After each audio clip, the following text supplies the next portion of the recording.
Brest perd des habitants, c'est comme ça depuis 2010 au moins. Les derniers chiffres de l'INSEE sont encore négatifs. Dans une ville détruite pendant la guerre, le parc de logements privés date majoritairement de la reconstruction. Un héritage qui conditionne encore le marché de l'immobilier et qui ne colle pas toujours avec les normes de confort réclamées aujourd'hui. Le logement donc, de la reconstruction des années 50, aujourd'hui, elles font un petit peu désuet, quoi. Et il faut des budgets pour retaper, donc les propriétaires sont un petit peu, on va dire, âgés, un petit peu anciens. Ils n'ont pas forcément la trésorerie pour refaire entièrement les appartements et les mettre au goût du jour. Des appartements qui n'ont pas toujours, comme ici, un ascenseur, un garage et une isolation thermique et sonore à la hauteur.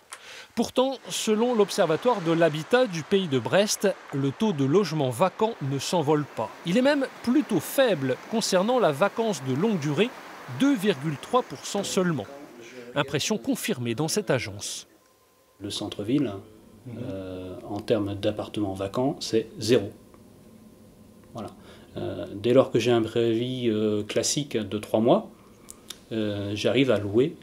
Dans la majorité des cas, si on est au prix, c'est toujours pareil, hein, tout est une question de prix. Si vous êtes au prix, ça part.